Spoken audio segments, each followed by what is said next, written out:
we will learn about the classification of the constitution. Coming to the classification of the constitution, political philosophers or political thinkers have classified the constitution in different types. Like we can say, basing on the evolution, constitutions are classified into evolved constitution and also enacted constitution. Two types. So basing on its nature, again the constitutions have been divided into two: written constitution and unwritten constitution. Okay, basing on the amendment procedure, the constitutions are divided into again two types. One is rigid constitution and the second one is flexible constitution. But majorly in this class we will talk about written and unwritten, rigid and flexible constitution. Okay, so రాజ్యాంగాల వర్గీకరణ విషయానికి వచ్చినప్పుడు రాజ్యాంగాలు అనేవి వాటి యొక్క స్వభావం, పరిణామ క్రమం, తర్వాత రాజ్యాంగాన్ని సవరించేటువంటి పద్ధతి, వీటి ఆధారంగా రాజ్యాంగాలను అనేక విధాలుగా విభజించడం అనేది జరిగింది. ఓకే, రాజ్యాంగాల వర్గీకరణ విషయానికి వచ్చినప్పుడు మనము రాజ్యాంగం యొక్క స్వభావాన్ని బట్టి రాజ్యాంగాలను రెండు రకాలుగా విభజించవచ్చు. ఆ రెండు రకాలు ఏంటివి అంటే లిఖిత రాజ్యాంగం, అలానే అలిఖిత రాజ్యాంగం. తర్వాత రాజ్యాంగాన్ని సవరించేటువంటి పద్ధతి ఆధారంగా రాజ్యాంగాలను మళ్ళీ రెండు రకాలుగా వర్గీకరించవచ్చు. అవి దృఢ రాజ్యాంగం మరియు అదృఢ రాజ్యాంగం లేదా సరళ రాజ్యాంగంగా మనం చెప్పుకోవచ్చు. ఓకే, పరిణామాల ఆధారంగా కూడా రాజ్యాంగాన్ని వర్గీకరించడం జరిగింది. ఓకే, సో వాటిని మనం ఈ క్లాస్లో ఏం చెప్పుకోము, కేవలం మనం దృఢ, అదృఢ, అలానే లిఖిత, అలిఖిత రాజ్యాంగాల గురించి మాత్రమే తెలుసుకోవడం అనేది. Now firstly we will talk about the written constitution. So first we will try and understand what is a written constitution. Written constitution is adopted by the Constituent Assembly or a convention. Okay, written constitution places the rules and principles of the government which are written in form or in a single document. Okay, so written constitution is something where the rules and principles of the government are placed in the written format or in a single document. So this written constitution will be formulated and adopted by Constituent Assembly, special assembly which is convened for that, and or sometimes it is also adopted by the convention. Okay, so written constitution, all the principles related to the government are clearly laid down. Okay, so the best example for the written constitution is American Constitution, which was adopted in the year 1776, in which people like Thomas Jefferson and George Washington played a very crucial role. And written constitution guarantees certain freedoms to each and every individual. Suppose for example you take the example of France. France has guaranteed the various liberties to the individual. Okay, and we talked about American Constitution. American Constitution is one of the first written constitutions in the modern world, and it is written in a single document. Okay, so far in American Constitution we have witnessed only 27 amendments. When we come to India, yes, Indian Constitution is also a written constitution. Okay, but we have made so far 104 amendments to the Constitution. మనము లిఖిత రాజ్యాంగం విషయానికి వచ్చినప్పుడు లిఖిత రాజ్యాంగాన్ని ఒక ప్రత్యేకమైనటువంటి శాసనసభ లేదా ప్రత్యేకమైనటువంటి సదస్సు రూపొందించి ఆమోదించడం అనేది జరుగుతుంది. లిఖిత రాజ్యాంగంలో ప్రభుత్వానికి సంబంధించినటువంటి అన్ని నియమ నిబంధనల యొక్క ప్రమాణ పత్రమే రాజ్యాంగంగా మనం చెప్పుకోవచ్చు. ఓకే, ఇది లిఖిత పూర్వకంగా ఒక రాత ప్రతిలో కానీ అనేకమైనటువంటి రాత ప్రతులలో రూపంలో ఉంటుందని మనం చెప్పుకోవచ్చు. దీనికి మంచి ఉదాహరణ ఏంటి అంటే అమెరికా రాజ్యాంగాన్ని ఆధునిక రాజ్యాంగాలలో మొట్టమొదటి లిఖిత రాజ్యాంగంగా మనం చెప్పుకోవచ్చు. దీనిని 1776వ సంవత్సరంలో వాళ్ళు ఆమోదించుకోవడం అనేది జరిగింది. దీనికి థామస్ జెఫర్సన్ తర్వాత జార్జ్ వాషింగ్టన్ లాంటి నాయకులు చాలా కీలకమైనటువంటి పాత్రను పోషించారని మనము చెప్పుకోవచ్చు. అలానే లిఖిత రాజ్యాంగం ఎక్కడైతే ఉంటుందో అక్కడ ప్రజలకు కొన్ని రకాలైనటువంటి స్వేచ్ఛలను కూడా కల్పించడం అనేది జరుగుతుంది. ఉదాహరణకు మనం తీసుకుంటే ఫ్రాన్స్ అనేక రకాలైనటువంటి స్వేచ్ఛలను ప్రజలకి అక్కడ కల్పించడం అనేది జరిగింది. Okay, next we will talk about the various merits of the written constitution. Written constitution will have certain merits. Okay, written constitution is simple in nature. It is very simple because it allows the individual to understand the political institutions properly. Okay, to understand the structure, to understand the functioning of the institutions can be easily understood in the written constitution. That's why we are calling it as very simple one. Okay, and it does not allow any confusion and ambiguity. Okay, there won't be any ambiguity and any confusion as far as written constitution is concerned. Coming to the second point, written constitution with its rigid nature, it renders political stability. Okay, due to its nature, it gives political stability in that particular country because all the rules and regulations are clearly laid down by the constitution itself. So there is proper way for the political parties to conduct themselves. So it ensures political stability. Thirdly, we can say rigid constitution helps the citizens to protect their fundamental rights. So it protects the fundamental rights of the citizens because they are directly guaranteed by the constitution to the citizens. They are coming from the constitution. Okay, so they are also protected by the constitution. So it allows the protection of the fundamental rights of the citizens. Coming to the fourth point, it is very essential for the federations. Okay, federation means what?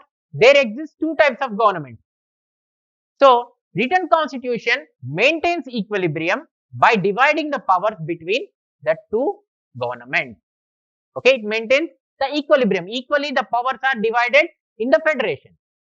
Okay, so that's why it is very much essential for the federal states. Wherever the federal structure is existing, it is very important for them.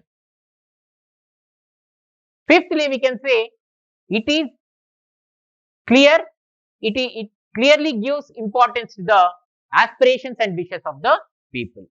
Okay, aspirations and wishes of the people will also be included in the written constitution.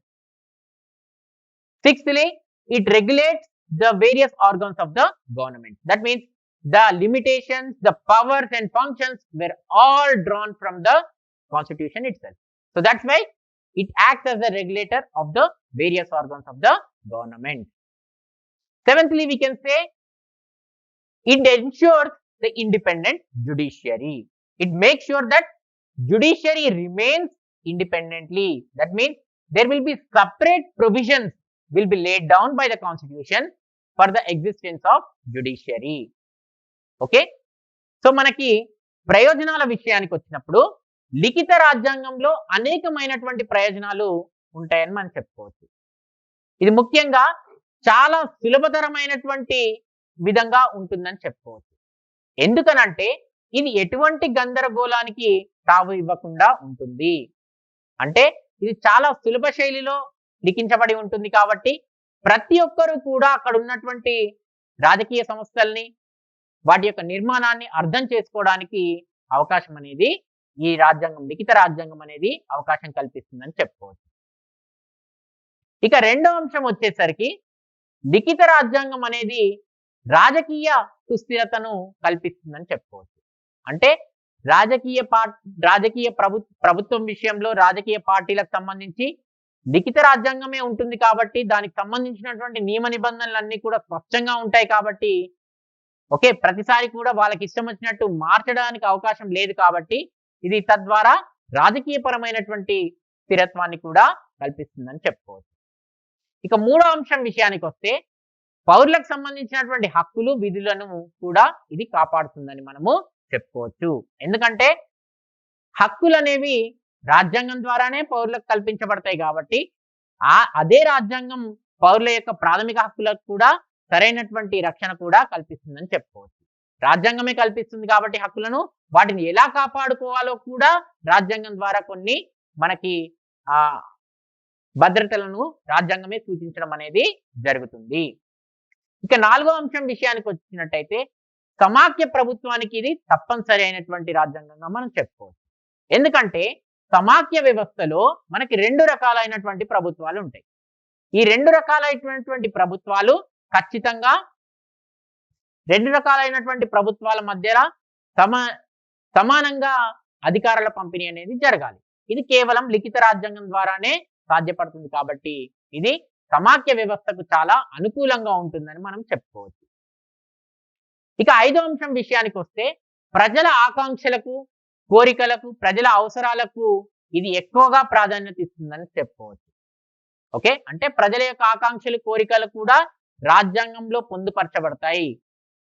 తర్వాత ఆరో అంశం విషయానికి వచ్చినప్పుడు ప్రభుత్వ అంగాల గురించి ఇది మనకి తెలియజేస్తుంది. ప్రభుత్వ అంగాలన్నింటినీ కూడా ఇది క్రమబద్ధీకరిస్తుందని మనము చెప్పుకోవచ్చు. అంటే ప్రభుత్వ అంగాలకి సంబంధించి వాటి యొక్క అధికారాలు, విధులు, వాటి యొక్క పరిమితులన్నీ కూడా స్పష్టంగా రాజ్యాంగంలోనే పేర్కొనబడతాయి. తర్వాత ఏడవ అంశం వచ్చేసేసి స్వతంత్ర న్యాయ వ్యవస్థను ఏర్పాటు చేస్తుందని చెప్పుకోవచ్చు. ఓకే, స్వతంత్ర న్యాయ వ్యవస్థ ఏర్పాటు ద్వారా ఓకే న్యాయస్థానాలన్నీ కూడా సపరేట్ గా స్వతంత్రంగా పనిచేయడానికి అవకాశం ఉంటుంది. అందుకనే రాజ్యాంగంలో కొన్ని ప్రత్యేకమైనటువంటి అంశాలను కూడా న్యాయస్థానాలకు సంబంధించి కేటాయించడం అనేది జరుగుతుంది. Talk about the demerits of the written constitution. Firstly we can say written constitution will cause or act as a hindrance for the development. That means it does not help in the developmental process. Okay, because its rigid nature does not allow the governments to change the constitution easily according to the needs.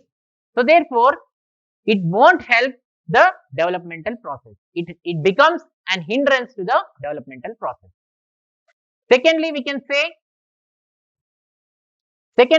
say most of the time aspirations and people's needs may not be able to place in the constitution. We may not be able to place the needs and aspirations of the people in the constitution because it is rigid. We cannot time and again change the constitution. So the needs of the people or the aspirations of the people may not be immediately included in the constitution. And thirdly we can say we might see the predominance of judiciary. Rest of the organs, okay, legislature and judiciary, but we can observe that predominance of judiciary will take place. That means judiciary may dominate, okay, in the written constitution because everyone may go to the courts and exercise their okay rights. So that's why okay it might become as a predominant one. And fourthly, it may also give scope for the conflict between the organs of the government. Okay, all the organs are given certain powers and functions. In exercising those powers and functions, sometimes there may be conflict between the okay various organs of the government. So manamu లిఖిత రాజ్యాంగంలోని లోపాల విషయానికి వచ్చినట్టయితే లిఖిత రాజ్యాంగంలో కొన్ని లోపాలు కూడా ఉంటాయని చెప్పుకోవచ్చు. ముఖ్యంగా చెప్పాలి అంటే అభివృద్ధికి పెద్ద ఆటంకంగా మారేటువంటి అవకాశం ఉంటుంది. అలానే ప్రజలకు సంబంధించినటువంటి అవసరాలు కావచ్చు, ఆకాంక్షలు కావచ్చు, రాజ్యాంగంలో పొందుపరిచేటువంటి అవకాశం ఉండకపోవచ్చు. తర్వాత న్యాయస్థానాల పైన పడాల్సినటువంటి పరిస్థితి కూడా ఏర్పాటవ్వచ్చు. అలానే ప్రభుత్వానికి సంబంధించినటువంటి అంగాల మధ్య అనేకమైనటువంటి ఘర్షణ వాతావరణానికి కూడా కారణమయ్యేటువంటి అవకాశం ఉంటుంది. అంటే అన్ని ఏర్పాట్లు చేసినప్పటికీ తొందరగా మార్చలేము కాబట్టి లిఖిత రాజ్యాంగాన్ని మార్చడానికి అంత సులభమైనటువంటి వెసులుబాటు ఉండదు కాబట్టి అందుకనే ఇటువంటి సమస్యల్ని ఎదుర్కొనేటువంటి అవకాశం కూడా ఉంటుందని చెప్పుకోవచ్చు. Next we will talk about the unwritten constitution. Unwritten constitution is one where the constitutional provisions are not written in form. Okay, that means they are not written in a single document. They depend upon the various customs, traditions which are manifested in the form of laws. Okay, the best example for the unwritten constitution is the Britain Constitution. Okay, there all the customs and traditions plays a crucial role in formulating the constitutional laws. Okay, so there won't be any difference between constitutional law as well as ordinary law. All the laws will be one and the same. One thing we have to remember, unwritten constitution is not written in a single document. Okay, it only depends upon the customs and traditions which are manifested in the form of laws. They only become the laws. Okay, the best example, as I told you, it is the Britain Constitution. Okay, in the ancient days we used to have this unwritten constitution. మనము అలిఖిత రాజ్యాంగం విషయానికి వచ్చినట్టయితే ఎక్కడైతే రాజ్యాంగం అనేది రాత ప్రతులలో రాసి ఉండదో అటువంటి దాన్నే మనము అలిఖిత రాజ్యాంగంగా చెప్పుకుంటూ ఉన్నాం.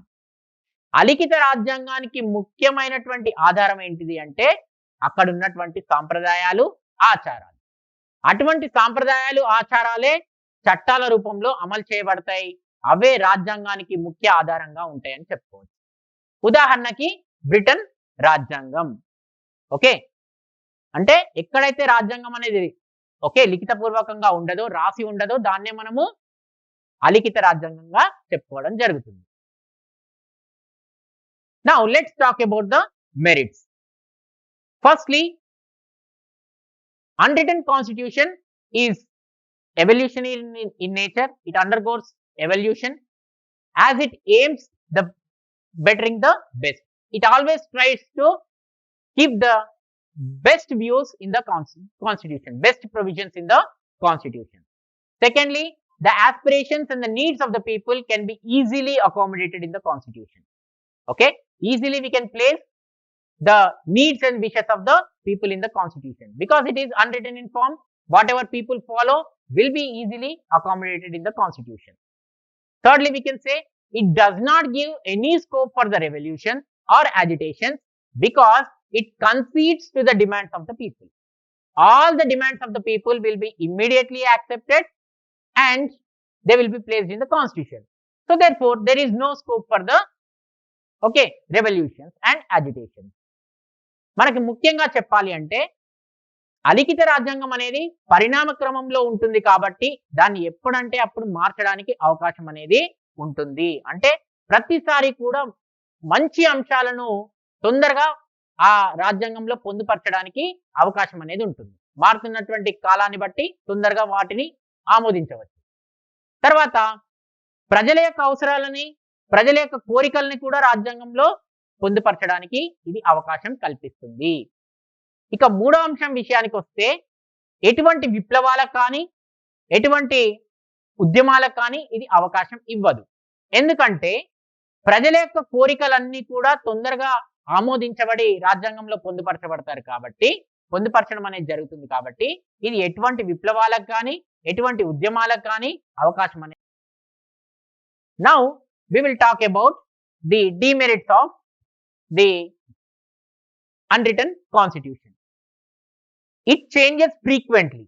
Okay, as it is unwritten in form, it can be changed whenever, okay, the political leaders wants.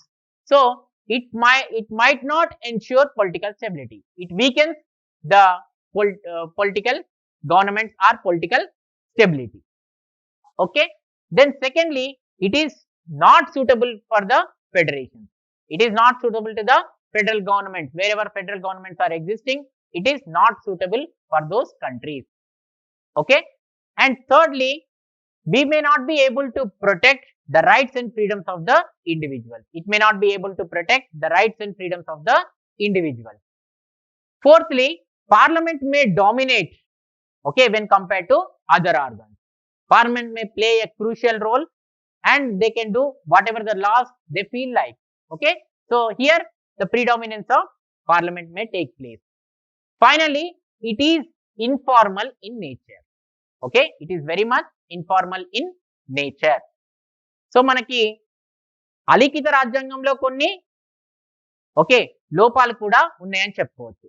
వాటిలో మొట్టమొదటిది ఏంటిదంటే ప్రతిసారి కూడా ఇది మార్చబడుతుంది. చాలా సులభంగా దీన్ని మార్చేటువంటి అవకాశం ఉంటుంది కాబట్టి రాజకీయ నాయకులు వాళ్ళ సొంత లాభం కూడా కోసం కూడా వీటిని మార్చుకునేటువంటి అవకాశం అనేది ఉంటుంది. ఓకే. అదే విధంగా అందుకనే ఇది రాజకీయ స్థిరత్వాన్ని అందించదని మనం చెప్పుకోవచ్చు.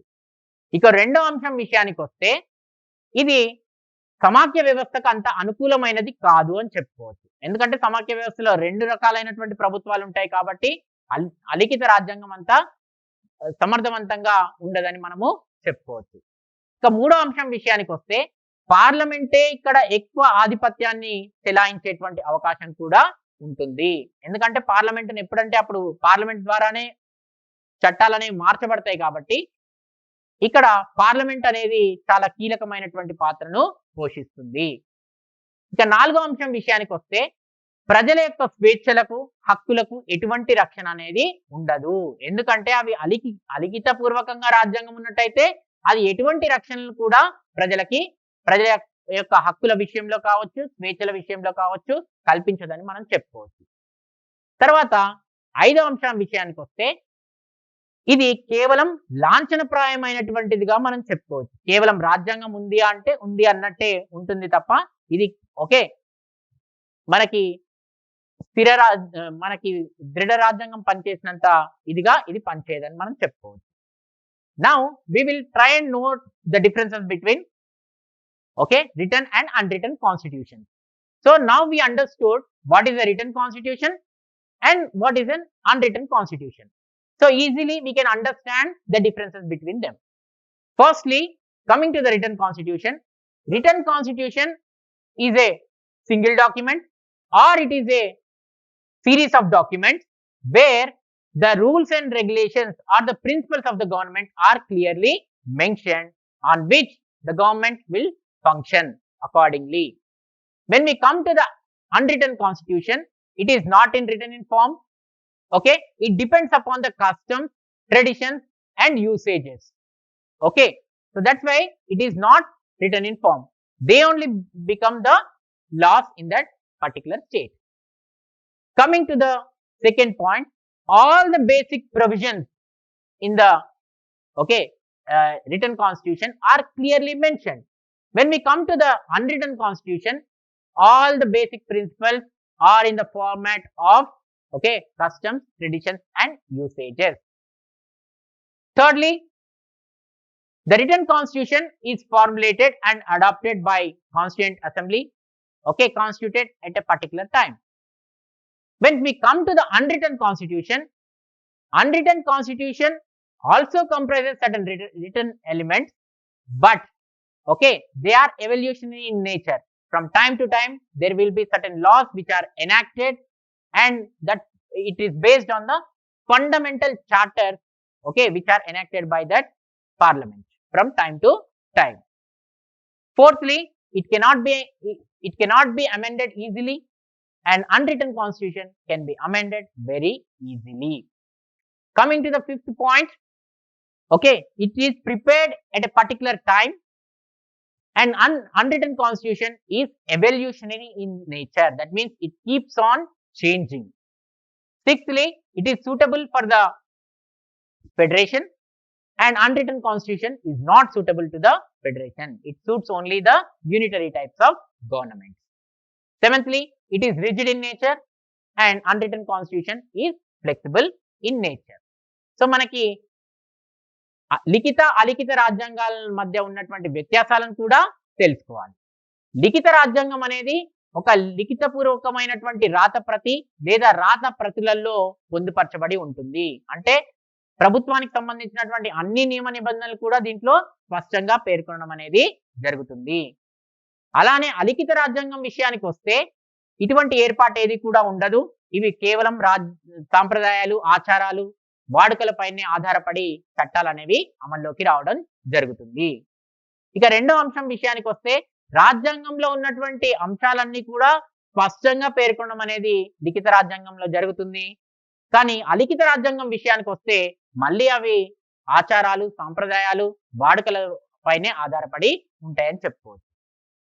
ఇక మూడో అంశం విషయానికి వస్తే లిఖిత రాజ్యాంగాన్ని ఒక ఏర్పాటైనటువంటి రాజ్యాంగ పరిషత్ నిర్ణీత కాలంలో దీన్ని రూపొందించడం జరుగుతుంది.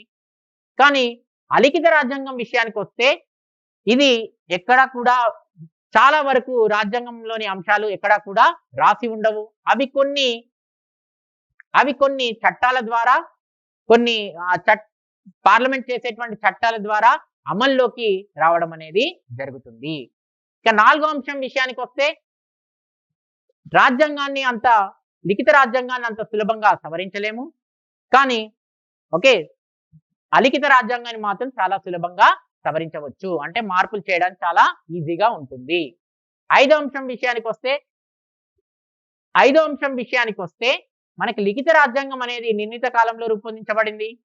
కానీ అలిఖిత రాజ్యాంగం మాత్రం ఇది పరిణామ క్రమం ఆధారంగా ఉంటుంది కాబట్టి ఒక నిర్ణీత కాలంలో ఇది రూపొందించబడదు. ఆరో అంశం విషయానికి వస్తే ఇది సమాఖ్య వ్యవస్థకు అనుకూలమైనటువంటిది. అలానే అలిఖిత రాజ్యాంగం అనేది కేవలం ఏకకేంద్ర వ్యవస్థ ఎక్కడైతే ఉంటుందో అటువంటి వాటికి మాత్రమే అనుకూలంగా ఉంటుందని చెప్పుకోవచ్చు. తర్వాత ఏడో అంశం విషయానికి వస్తే ఇది దృఢ స్వభావాన్ని కలిగి ఉంటుంది. తర్వాత అలిఖిత రాజ్యాంగం అనేది అదృఢ స్వభావాన్ని కలిగి ఉంటుందని చెప్పుకోవచ్చు. Rigid constitution is one whose provisions cannot be changed easily. That means the procedure of amendment will be different and it is very tough. It is very tough to change the constitution. Okay, so there will be separate chapter that will be there to describe the amendment procedure in the constitution. So there will be clear demarcation for the rigid constitution as well as flexible constitution. So in the rigid constitution the amendment procedure is very difficult. The best example for the rigid constitution is American Constitution. In the last classes also we told that American Constitution had only till now they have amended 27 times. So that's why it is very rigid, very tough to amend the constitution. Next we will talk about the flexible constitution.